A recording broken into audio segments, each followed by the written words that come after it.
ನಾನಿವತ್ತು ಪೈನಾಪಲ್ ಪಾನಿಪುರಿನ ಯಾವ ರೀತಿ ಮಾಡೋದು ಅಂತ ತಿಳಿಸ್ಕೊಡ್ತಾ ಇದ್ದೀನಿ. ಎಲ್ರಿಗೂ ನಮಸ್ಕಾರ. ರತ್ನ ಚಾನಲ್ಗೆ ಸ್ವಾಗತ. ಹಂಗೆ ಹೊಸಬ್ರಾರ ನನ್ನ ವಿಡಿಯೋ ನೋಡ್ತಾ ಇದ್ರೆ ಇನ್ನೂ ಸಬ್ಸ್ಕ್ರೈಬ್ ಮಾಡ್ಕೊಂಡಿಲ್ಲ ಅಂತಂದ್ರೆ ಈಗಲೇ ತಪ್ಪದೆ ಸಬ್ಸ್ಕ್ರೈಬ್ ಮಾಡ್ಕೊಳ್ಳಿ. ಕೊನೆವರೆಗೂ ವಿಡಿಯೋ ನೋಡಿ, ನಿಮಗೆ ಗೊತ್ತಾಗುತ್ತೆ ಎಷ್ಟು ಸಿಂಪಲ್ ಆಗಿ ಎಷ್ಟು ಟೇಸ್ಟಿಯಾಗಿ ಯಾವ ರೀತಿ ಮಾಡೋದು ಪೈನಾಪಲ್ ಪಾನಿಪುರಿನ ಅಂತ ಹೇಳಿ ತಿಳಿಸ್ಕೊಡ್ತಾ ಇದ್ದೀನಿ. ಅಂದ್ರೆ ತುಂಬಾ ಸುಲಭ ಕೂಡ, ಮಕ್ಕಳಂತೂ ತುಂಬಾ ಇಷ್ಟಪಟ್ಟು ಕೂಡ ತಿಂತಾರೆ. ಗೋಲ್ಗಪ್ಪ ತರ ನಾವೇ ಮನೆಯಲ್ಲೇ ಮಾಡ್ಕೊಡ್ಬೋದು, ತುಂಬಾ ಸುಲಭವಾಗಿ ಮಾಡ್ಕೊಳ್ಬೋದು. ತುಂಬಾ ಟೇಸ್ಟ್, ತುಂಬಾ ರುಚಿ ಇರುತ್ತೆ, ತುಂಬಾ ಆರೋಗ್ಯವಾಗೂ ಇರುತ್ತೆ ನಾವೇ ಮನೆಯಲ್ಲೇ ಮಾಡ್ಕೊಟ್ರೇನೆ. ನೋಡಿ, ಹಂಗೆ ಕೊನೆವರೆಗೂ ವಿಡಿಯೋ ನೋಡಿ ನಾನು ಯಾವ ರೀತಿ ಮಾಡ್ತೀನಿ ಅಂತ ಹೇಳಿ. ವಿಡಿಯೋ ಎಲ್ಲೂ ಸ್ಕಿಪ್ ಮಾಡಲಿಲ್ಲ ಅಂತ ಅಂದ್ರೆ ನಿಮಗೆ ಗೊತ್ತಾಗುತ್ತೆ ಯಾವ ರೀತಿ ಮಾಡ್ಬೋದು ಅಂತ ಹೇಳಿ.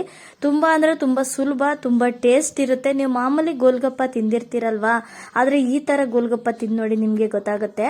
ನೋಡಿ, ಫಸ್ಟ್ ಮೊದಲನೇದಾಗಿ ನಾನೊಂದು ಪೈನಾಪಲ್ನ ತಗೊಂಡು ಸಣ್ಣದಾಗಿ ಕಟ್ ಮಾಡ್ಕೊಂಡ್ಬಿಡ್ತೀನಿ. ಎಲ್ಲ ಅಂದ್ರೆ ಮೇಲ್ಗಡೆ ಸಿಪ್ಪೆ ಎಲ್ಲ ಬರುತ್ತಲ್ಲ, ಅದನ್ನೆಲ್ಲ ಮುಳ್ಮುಳ್ ತರ ಅದೆಲ್ಲ ತೆಗೆದ್ಬಿಟ್ಟು ಈ ರೀತಿಯಾಗಿ ಕಟ್ ಮಾಡ್ಕೊಳ್ತೀನಿ ಪೀಸು. ಪೈನಾಪಲ್ ಏನಿದ್ರು ಚೆನ್ನಾಗಿ ಹಣ್ಣಾಗಿರ್ಬೇಕು. ಆ ಹಣ್ಣಾಗಿರೋ ಪೈನಾಪಲ್ ತಗೊಂಡ್ರೆ ತುಂಬಾ ಚೆನ್ನಾಗಿರೋದು ಟೇಸ್ಟು. ನೋಡಿ, ಇವಾಗ ಹಣ್ಣಾಗಿರೋ ಪೈನಾಪಲ್ನೆಲ್ಲ ಕಟ್ ಮಾಡ್ಕೊಂಡು ಹಾಕೊಂಡಿದ್ದೀನಿ. ಒಂದು ಅರ್ಧ ಪೈನಾಪಲ್ ಹಾಕೊಳ್ಳಿ, ಸಾಕಾಗುತ್ತೆ. ಅಂದ್ರೆ ಇನ್ನೂ ಜಾಸ್ತಿ ಮಾಡೋರು ಒಂದು ಫುಲ್ ಹಾಕೊಳ್ಬಹುದು. ನಾನು ಒಂದು 4 ಹಸಿಮೆಣಸಿನ್ಕಾಯಿನ ಹಾಕೊಂಡಿದ್ದೀನಿ. ಖಾರಕ್ಕೆ ನಾನು ಮೀಡಿಯಮ್ ಆಗಿ ಹಾಕೊಳ್ತಾ ಇದ್ದೀನಿ, ಯಾಕಂದ್ರೆ ಮಕ್ಕಳೆಲ್ಲ ತಿನ್ನೋದಲ್ವಾ ಹಂಗೆ ಅಂತ ಹೇಳಿ.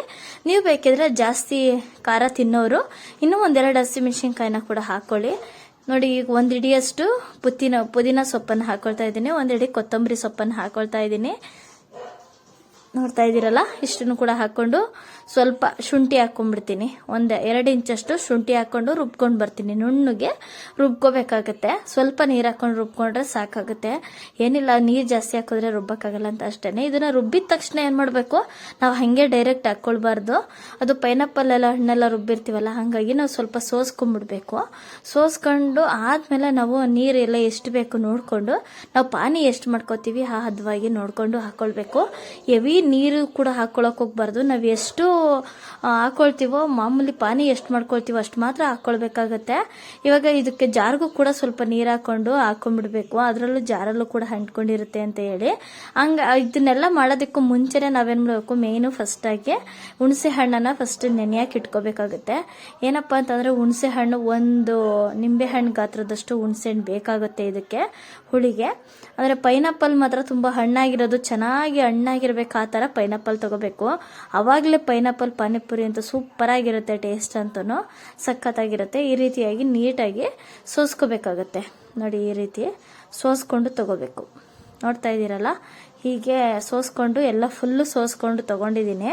ನಾನು ನೀರು ನೋಡ್ಕೊಂಡು ಹಾಕೊಳ್ತೀನಿ ನಾನು ಪಾನಿಗೆ.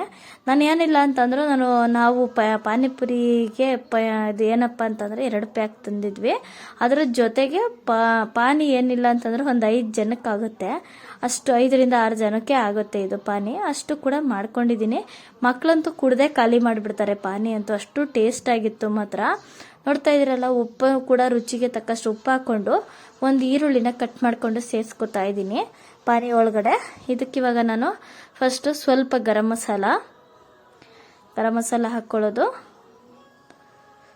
ಸ್ವಲ್ಪ ಪೆಪ್ಪರ್ ಪುಡಿ ಹಾಕೊಳ್ತಾ ಇದ್ದೀನಿ, ಸ್ವಲ್ಪ ಮೆಣಸು ಪುಡಿ, ಸ್ವಲ್ಪ ಇದು ಚಾಟ್ ಮಸಾಲ 1 ಸ್ಪೂನ್ ಅಷ್ಟು ಚಾಟ್ ಮಸಾಲ. ಇದು ಜೀರಾ ಪೌಡರು 1 ಅರ್ಧ ಸ್ಪೂನ್ ಅಷ್ಟು ಜೀರಾ ಪೌಡರು, ಕೊತ್ತಂಬರಿ ಸೊಪ್ಪು 1 spoon garam masala, 1 spoon chat masala ಹಾಕೊಳ್ಳಿ. ಇದು ಅರ್ಧ ಸ್ಪೂನ್ ಮೆಣಸು ಪುಡಿನೂ, ಮತ್ತೆ ಇದು ಇನ್ನೊಂದು ಜೀರಿಗೆ ಪುಡಿನ ಅರ್ಧ ಸ್ಪೂನ್ ಅಷ್ಟು ಹಾಕೊಳ್ಳಿ. ಹುಣಸೆಹಣ್ಣು ಮಾತ್ರ 1 ನಿಂಬೆಹಣ್ಣು ಗಾತ್ರದಷ್ಟು ನೆನೆಸಿಟ್ಕೊಂಡು ಸೋಸ್ಕೊಂಡು, ಅದೇ ಮಾಮೂಲಿ ನೀಟಾಗಿ ಕಿವುಚ್ಬಿಟ್ಟು ಸೋಸ್ಕೊಬೇಕಾಗುತ್ತೆ ಪಾನಿ ಒಳಗಡೆ. ಉಪ್ಪು ಕೂಡ ರುಚಿಗೆ ತಕ್ಕಷ್ಟು ಹಾಕೊಂಡಿದ್ದೀನಿ. ಖಾರಕ್ಕೇನು ಖಾರದ ಪುಡಿ ಅದೆಲ್ಲ ಏನು ಬೇಡ, ಹಸಿಮೆಣಸಿನ್ಕಾಯಿ ಹಾಕಿದ್ದೀನಲ್ಲ ಅಷ್ಟೇ ಸಾಕಾಗುತ್ತೆ. 1 ಅರ್ಧ ಹೋಳು ನಿಂಬೆ ಹಣ್ಣನ್ನ ರಸ ಇಂಟ್ಕೊಳ್ತಾ ಇದ್ದೀನಿ. 1 ಅರ್ಧ ಹೋಳು ಸಾಕು, ಜಾಸ್ತಿ ಏನು ಬೇಡ. ಅರ್ಧ ಹೋಳು ನಿಂಬೆ ಹಣ್ಣು ರಸ ಇಂಟ್ಕೊಂಡ್ಬಿಟ್ರೆ ಖಾರ ಎಲ್ಲ ಕರೆಕ್ಟಾಗಿದೆ. ನೀವು ಬೇಕಿದ್ರೆ ಇನ್ನೂ 1-2 ಹಸಿಮೆಣಸಿನ್ಕಾಯಿ ಜಾಸ್ತಿನೇ ಹಾಕೊಳ್ಳಿ. ನಿಮಗೆ ಖಾರ ಒಂದು ಸ್ವಲ್ಪ ಮೀಡಿಯಮ್ ಆಗಿ ಚೆನ್ನಾಗಿದೆ ಮಾತ್ರ. ತುಂಬಾ ಸಖತ್ತಾಗಿತ್ತು ಪಾನಿ ಅಂತೂ. ನೀವು ಇದೇ ತರ ಮಾಡ್ಕೊಳ್ಳಿ, ತುಂಬಾ ಟೇಸ್ಟ್ ಆಗಿರುತ್ತೆ. ನೀವು ಹೊರಗಡೆ ಗೋಲ್ಗಪ್ಪ ತಿನ್ನೋದೇ ಬಿಟ್ಬಿಡ್ತೀರಾ, ನೀವೇ ಮನೆಯಲ್ಲಿ ಈ ತರ ಪಾನಿ ಮಾಡ್ಕೊಂಡು ತಿಂತಾನೆ ಇರ್ತೀರ, ಅಷ್ಟು ರುಚಿಯಾಗಿರುತ್ತೆ ಮಾತ್ರ. ನಮ್ಮನೇಲಂತೂ ಮಕ್ಕಳಂತೂ ತುಂಬಾ ಇಷ್ಟಪಟ್ಟೆ ತಿಂದ್ರು. ನಮ್ಮ ಮಕ್ಕಳಿಗೆ ಅಂತ ಅಲ್ಲ, ನಮಗೆ ತುಂಬಾ ಇಷ್ಟ ಆಯ್ತು. ಇದು ನಾನು ಫಸ್ಟ್ ಟೈಮು ಪೈನಾಪಲ್ ಪಾನಿಪುರಿನ ಟ್ರೈ ಮಾಡಿರೋದು, ತುಂಬಾ ಚೆನ್ನಾಗಿ ಚೆನ್ನಾಗಿತ್ತು ಟೇಸ್ಟ್ ಅಂತನೂ. ನೀವು ಒಂದ್ಸಲ ಇದೇ ಥರ ಮಾಡ್ಕೊಳ್ಳಿ. ನೋಡ್ತಾ ಇದ್ದೀರಲ್ಲ, ಹೀಗೆ ಆಯಿತು. ಒಂದು ತಟ್ಟೆನ ಮುಚ್ಚಿ ಎತ್ತಿಟ್ಬಿಡ್ತೀನಿ. ಅಷ್ಟರಲ್ಲಿ ಆಲೂಗೆಡ್ಡೆ, ಅದೇ ಸ್ಟಫಿಂಗಿಗೆ ಆಲೂಗೆಡ್ಡೆ ರೆಡಿ ಮಾಡ್ಕೊಳ್ತಾ ಇದ್ದೀನಿ. ಆಲೂಗೆಡ್ಡೆನ ನಾನು ಇವಾಗ ಒಂದು ಏನಿಲ್ಲ ಅಂತಂದ್ರೆ 1 kg ಅಷ್ಟು ಆಲೂಗೆಡ್ಡೆನ ನಾನು ಬೇಯಿಸಿ ತೊಗೊಂಡಿದ್ದೀನಿ. ಬೇಯಿಸಿ ಸಿಪ್ಪೆ ತೆಗೆದು ಸ್ಮ್ಯಾಶ್ ಮಾಡಿಕೊಂಡು ತೊಗೊಂಡಿರೋದು. ನೋಡ್ತಾ ಇದ್ದೀರಲ್ಲ, ಇನ್ನು ಬೆಂದಿರೋ ಆಲೂಗೆಡ್ಡೆನ ನನ್ನ ಮಗಳು ಹಾಕ್ಕೊಂಡು ಅದ್ರ ಜೊತೆಗೆ ಸ್ವಲ್ಪ ಅದೇ ಪಾನಿ ಹಾಕ್ಕೊಂಡು ತಿಂತಾ ಇದ್ದಾಳೆ. ಇನ್ನು ಎಷ್ಟು ಚೆನ್ನಾಗಿದೆ. ಇನ್ನು ಆಲೂಗೆಡ್ಡೆ ಸ್ಟಫಿಂಗ್ ಇನ್ನು ನಾನು ರೆಡಿನೇ ಮಾಡಿಲ್ಲ. ಅದಕ್ಕೂ ಎಲ್ಲ ಮಸಾಲೆ ಹಾಕ್ಬಿಟ್ಟು ಸೇಮ್ ಇದು ಪಾನಿಗೆ ಏನೇನು ಮಸಾಲೆ ಹಾಕಿದ್ನೋ ಅದೇ ಮಸಾಲೆನೇ ಇದಕ್ಕೂ ಕೂಡ ಎಲ್ಲದನ್ನು ಸ್ವಲ್ಪ ಸ್ವಲ್ಪ ಹಾಕೊಂಡ್ಬಿಡ್ತೀನಿ. ಇದಕ್ಕೆ ಪಾನಿಗೆ ಸ್ವಲ್ಪ ಕೊತ್ತಂಬರಿ ಸೊಪ್ಪನ್ನು ಕೂಡ ಹಾಕೊಬೇಕು, ಅವಾಗೆ ತುಂಬ ಚೆನ್ನಾಗಿರುತ್ತೆ. ಕೊತ್ತಂಬರಿ ಸೊಪ್ಪನ್ನು ಹಾಕೊಂಡು ಇದಕ್ಕೂ ಸ್ವಲ್ಪ ಕೊತ್ತಂಬರಿ ಸೊಪ್ಪು ಹಾಕ್ಕೊಳ್ತೀನಿ. ಎಲ್ಲ ಈಗ ಜೀರಾ ಪೌಡರು, ಪೆಪ್ಪರ್ ಪೌಡರು, ಮೆಣಸು ಪುಡಿ ಅದನ್ನೇ, ಆಮೇಲೆ ಗರಂ ಮಸಾಲ, ಇದೆಲ್ಲ ಚಾಟ್ ಮಸಾಲ, ಇದೆಲ್ಲವನ್ನೂ ಸ್ವಲ್ಪ ಹಾಕ್ಕೊಂಡು ಮಿಕ್ಸ್ ಮಾಡ್ಕೋಬೇಕಾಗತ್ತೆ. ಖಾರಕ್ಕೆ ನಾನು ಯಾವುದೇ ರೀತಿಯ ಹಸಿರು ಮೆಣಸಿನ್ಕಾಯಿ ಆ ಥರ ಎಲ್ಲ ಏನು ಕಟ್ ಮಾಡಿ ಹಾಕ್ಕೊಂಡಿಲ್ಲ. ಈ ಸ್ಟಫಿಂಗಿಗೆ ನೀವು ಬೇಕಿದ್ರೆ ಕಟ್ ಮಾಡಿಕೊಂಡು ನೀವು ಹಾಕ್ಕೊಳ್ಳಿ ಹಸಿರು ಮೆಣಸಿನ್ಕಾಯಿ. ನಾವು ಮಕ್ಕಳು ತಿನ್ನೋದಲ್ವ, ಹಾಗಾಗಿ ನಾನೇನು ಹಾಕ್ಕೊಂಡೇ ಇಲ್ಲ. ನೋಡ್ತಾ ಇದ್ರಲ್ಲ, ಈ ಎಲ್ಲ ಪೌಡರ್ಗಳ್ನು, ಗರಂ ಮಸಾಲ ಅವೆಲ್ಲವನ್ನು ಹಾಕ್ಕೊಳ್ತೀನಿ. ರುಚಿಗೆ ಉಪ್ಪು ಹಾಕ್ಕೊಳ್ತಾ ಇದ್ದೀನಿ, ರುಚಿಗೆ ತಕ್ಕಷ್ಟು ಉಪ್ಪು. ಏನಕ್ಕೆ ಕಡಿಮೆ ಹಾಕ್ಕೊಂಡೆ ಅಂತಂದರೆ ಆಲೂಗೆಡ್ಡೆ ಬೇಯೋದಕ್ಕೆ ಆಲ್ರೆಡಿ ಅಲ್ಲೇ ನಾವು ಹಾಕಿರ್ತೀವಿ. ಹಂಗಾಗಿ ನಾವು ಸ್ವಲ್ಪ ನೋಡಿಕೊಂಡು ಮೀಡಿಯಮಾಗಿ ಹಾಕ್ಕೊಳ್ಬೇಕು. ಹಂಗೆ ಸ್ವಲ್ಪ ಕಡಿಮೆ ಅನ್ಸಿದ್ರೆ ಹಾಕ್ಬಿಟ್ಟು ಮಿಕ್ಸ್ ಮಾಡ್ಕೊಳ್ಬೋದು. ಈಗ ನೋಡಿ, ಮೇಯ್ನ್ ಇದಕ್ಕೆ ಏನಪ್ಪ ಅಂತಂದರೆ ಹಸಿ ಬಟಾಣಿ ಇದ್ರೇ ಚೆನ್ನಾಗಿರೋದು ಟೇಸ್ಟು. ನಾನು ನೋಡ್ತಾ ಇದ್ದೀರಲ್ಲ, 1 ಬೌಲಷ್ಟು ನಾನು ಹಸಿ ಬಟಾಣಿನ ಬೇಯಕ್ಕಿಟ್ಟು ಬೇಯಿಸ್ಕೊಂಡು ಸಪ್ರೇಟ್ ಬೇಯಿಸ್ಕೊಂಡು ಹಾಕ್ಕೊಳ್ತಾ ಇರೋದು. ಈರುಳ್ಳಿನೂ ಕೂಡ ಹಾಕ್ಕೊಂಡಿದ್ದೀನಿ, ಕಟ್ ಮಾಡಿರೋ ಈರುಳ್ಳಿನ ಸಣ್ಣ ಸಣ್ಣ, ನೀವು ಆದಷ್ಟು ಸ್ವಲ್ಪ ಸಣ್ಣ ಸಣ್ಣದಾಗಿ ಕಟ್ ಮಾಡ್ಕೊಳ್ಳಿ. ನಾನು ಕಟ್ ಮಾಡಿರೋದು ಸ್ವಲ್ಪ ಹಂಗೂ ದಪ್ಪನೇ ಅನ್ನಿಸ್ತು. ಹಂಗೂ ಕೂಡ ಪರವಾಗಿಲ್ಲ, ಚೆನ್ನಾಗಿತ್ತು, ತುಂಬ ಚೆನ್ನಾಗಿತ್ತು ಮಾತ್ರ. ಟೇಸ್ಟ್ ಅಂತೂ ಸಕ್ಕತ್ತಾಗಿತ್ತು. ಟೇಸ್ಟ್ ತುಂಬ ಚೆನ್ನಾಗಿರೋದಕ್ಕೆ ನಾನು ಕೂಡ ವಿಡಿಯೋ ಮಾಡಿಬಿಟ್ಟು ವಿಡಿಯೋ ಹಾಕೋಣ ಅಂತೇಳಿ ವಿಡಿಯೋ ಹಾಕ್ತಾ ಇದ್ದೀನಿ.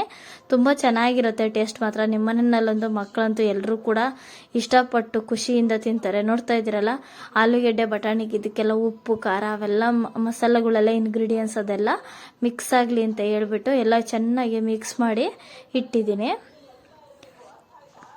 ನೋಡ್ತಾ ಇದ್ದೀರಲ್ಲ, ಇಲ್ಲಿಗೆ ಪಾನಿ ಮತ್ತು ಆಲೂಗೆಡ್ಡೆ ಸ್ಟಫಿಂಗು 2 ರೆಡಿ ಆಯಿತು. ಈಗ ಪಾನಿಪುರಿ ಹಾಕ್ಕೊಂಡು ತಿಂತಾ ಇರೋದನ್ನೇ. ಇದಕ್ಕೆ ಖಾರ ಮಿಕ್ಸ್ಚರು ಈ ಥರ ಎಲ್ಲ ಇಟ್ಕೊಂಡು ಈ ಥರ ಎಲ್ಲ ಜೋಡಿಸ್ಕೊಂಡ್ಬಿಟ್ಟು ಮಕ್ಕಳಿಗೆ ಈ ಥರ ನೀವೇ ಮನೆಯಲ್ಲಿ ಈಗ ಗೋಲ್ಗಪ್ಪ ಟೈಪ್ ನೀವೇ ಹಾಕ್ಕೊಡ್ತಾ ಇದ್ರೆ ಮಕ್ಕಳಂತೂ ಇಷ್ಟಪಟ್ಟು ತಿಂತಾನೆ ಇರ್ತಾರೆ. ಹೊರಗಡೆ ಪಾನಿಪುರಿ ಬೇಕು ಅಂತ ಅವ್ರು ಕೇಳೋದೇ ಇಲ್ಲ. ಈ ಥರ ನೀವೇ ಮನೆಯಲ್ಲೇ ಮಾಡಿಕೊಟ್ರೆ ತುಂಬ ಚೆನ್ನಾಗಿರುತ್ತೆ. ನೋಡ್ತಾ ಇದ್ದೀರಲ್ಲ ಹೇಗಿದೆ ಅಂತ ಹೇಳಿ, ನಮಗೆ ತಿನ್ನಬೇಕು ಅನ್ನಿಸ್ತಾ ಇದೆ, ಅಷ್ಟು ಚೆನ್ನಾಗೈತೆ ಮಾತ್ರ. ನೀವಂತೂ ಮತ್ತೆ ಮತ್ತೆ ಇದೇ ಥರ ಪೈನಾಪಲ್ ಪಾನಿಪುರಿನೇ ಮಾಡ್ಕೊಂಡು ತಿಂತಾ ಇರ್ತೀರಾ. ಅಷ್ಟು ರುಚಿಯಾಗಿರುತ್ತೆ ಮಾತ್ರ, ಟೇಸ್ಟ್ ಮಾತ್ರ. ಹೊರಗಡೆ ನೀವು ಪಾನಿಪುರಿ ತಿನ್ನೋದೇ ಬಿಟ್ಬಿಡ್ತೀರಾ, ಅಷ್ಟು ರುಚಿ ಇರುತ್ತೆ. ನೋಡ್ತಾ ಇದ್ದೀರಲ್ಲ, ಇದಕ್ಕೆ ಪಾನಿಗೂ ಸ್ವಲ್ಪ ಕೊತ್ತಂಬರಿ ಸೊಪ್ಪನ್ನ ಹಚ್ಚಿ ಹಾಕೊಂಡ್ಬಿಡ್ಬೇಕು. ರುಬ್ಬಕ್ಕೆ ಹಾಕಿದ್ದಕ್ಕಿಂತನೂ ಸ್ವಲ್ಪ ಕಟ್ ಮಾಡಿ ಪಾನಿಗೂ ಸ್ವಲ್ಪ ಹಾಕೊಬೇಕು. ನೋಡ್ತಾ ಇದ್ದೀರಲ್ಲ, ಪಾನಿ ಒಂದು ಹದವಾಗಿದೆ, ಕರೆಕ್ಟಾಗಿದೆ. ತೀರಾ ನೀರು ಕೂಡ ಮಾಡ್ಕೊಳಕ್ಕೆ ಹೋಗ್ಬಾರ್ದು.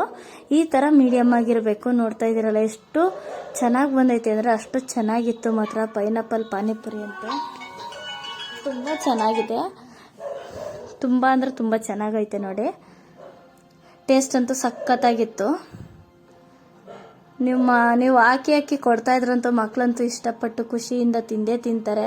ಎಲ್ರಿಗೂ ನಮಸ್ಕಾರ. ನಾನು ಮುಂದಿನ ವಿಡಿಯೋದಲ್ಲೇ ಸಿಗ್ತೀನಿ. ಯಾರಾದರೂ ಸಬ್ಸ್ಕ್ರೈಬ್ ಮಾಡಿಲ್ಲ ಅಂದರೆ ಸಬ್ಸ್ಕ್ರೈಬ್ ಮಾಡ್ಕೊಳ್ಳಿ.